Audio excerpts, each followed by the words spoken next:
Foi apresentado ontem na Câmara dos Deputados o relatório sobre a reforma política. A reunião começou na residência oficial do presidente da Câmara. A decisão de retirar o caixa 2 do texto teve apoio de Rodrigo Maia. Esse tema não tem que estar na proposta, até porque nas 10 medidas já foi votado. O relator nega que tenha sofrido pressão para recuar da proposta. Pressão não diria, mas houve uma recomendação. À medida que a Casa já deliberou sobre o assunto, entre as 10 medidas, está agora com o Senado.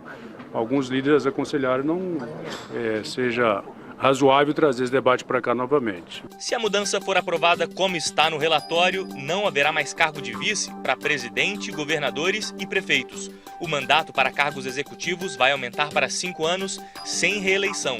Haverá a criação de um fundo para campanhas eleitorais com 70% de recursos públicos e o restante de doações de pessoas físicas.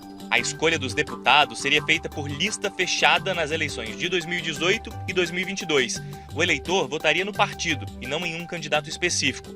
A sugestão apresentada no relatório é adotar o sistema distrital misto a partir da eleição de 2026. Os parlamentares têm pressa, querem votar o relatório até maio na comissão e no plenário da Câmara ainda no primeiro semestre. Depois, a discussão segue para o Senado. O objetivo é aprovar a reforma política ali até o final de setembro, para que as mudanças possam valer nas eleições do próximo ano.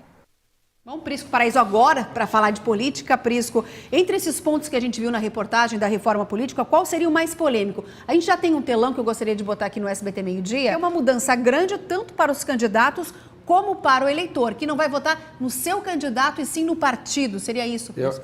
Essa votação em lista fechada. É o penúltimo item ali, isso. Né, Diana? Bom, eu diria o seguinte, Diana, a pergunta é boa, é provocativa. Sempre se defendeu lista fechada. Por quê? Porque ela faz com que o cidadão, o eleitor em potencial, vote no partido e não no candidato. Como acontecia antigamente, o cidadão ia para a urna votar no PSD, ou na UDN, ou no PTB, e depois que ia escolher o candidato. Mas votava no partido. Hoje se vota na pessoa, no candidato e não no partido. Só que no momento em que isso é apresentado, é que é o problema. Não poderia ser apresentado nesse momento porque passa a sensação que é para quê? Para escamotear a opinião pública dos verdadeiros candidatos. Porque os velhos caciques, os dirigentes partidários, aqueles que estão desgastados pela Operação Lava Jato, que têm a sua imagem já na lama e completamente desmontada, ficam lá em cima da lista, Yudiane, e automaticamente são eleitos, sem que o eleitor tenha consciência de que eles encabeçam a lista. Vai ser divulgado, mas isso não quer dizer nada. O cidadão pode não olhar a lista e vota no partido. Então vai estar sendo enganado. Mas vamos agora aos telões, de Graça, para a gente abordar um pouquinho mais a reforma política. Bom, um dos temas colocados na discussão da Câmara dos Deputados é justamente o Fundo para Financiamento das Campanhas. Em 2018, por exemplo, seriam 2,1 bilhões de reais. Isso é quase nada. Só na delação da Odebrecht, houve a informação que eles deram de caixa 2 para o PT 150 milhões. Então já dá para se ter uma ideia de quanto foi gasto na eleição de 2014. Então isso aí é o quê? Para segurar um pouco os gastos e o poder econômico não interferir no resultado das urnas, aliás, tema que é objeto do julgamento de Dilma e Michel pelo TSE, agora adiado. Vamos à próxima tela. Aí tem a discriminação, para presidente seriam 150 milhões, só isso levou o PT de caixa 2 de uma empreiteira, Odebrecht. Daí de governador de São Paulo, o máximo seria 30, maior estado da federação, Roraima o menor, 4 milhões. Oscilaria Santa Catarina entre esses dois valores. Santa Catarina é o 8º, 9º colégio eleitoral, ficaríamos ali com talvez 7, 8, 9 milhões. Vamos lá?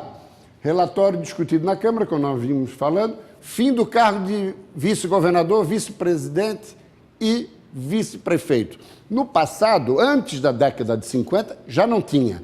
É muito bom acabar com o cargo de vice, porque o vice fica permanentemente conspirando para derrubar o titular. Isso nós já vimos no Brasil, com o Itamar Franco e agora mais recentemente Michel Temer. Voltando à mesma tela. Mandato de 5 anos sem reeleição, uma coisa que eu venho defendendo há mais de 10 anos. acabar com o expediente da reeleição, porque o cidadão se elege já pensando no segundo mandato e usa o cargo e a estrutura de poder para se reeleger.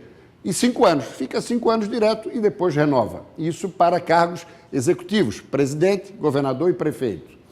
Fundo eleitoral, nós já falamos um pouco sobre isso, votação em lista também, sistema distrital misto a partir de 2026. Isso já é um tema um pouquinho mais complexo. A questão da lista, hoje como é que funciona? Eleição proporcional para vereador, deputado estadual e federal. Os mais votados e também com base no coeficiente eleitoral do partido e da coligação. A ideia é fazer um misto distrital. Distrital como é que seria? Suponhamos o distrito da Grande Florianópolis. Cada partido lança o seu candidato. E ali, o distrito da Grande Florianópolis terá um representante que será aquele mais votado do distrito. Mas é um tema bem complexo, Ildiane, que nós não temos tempo assim para detalhar. Mas mais ou menos seria, seria uma mudança. Sairíamos do sistema proporcional para o misto com ou não lista fechada.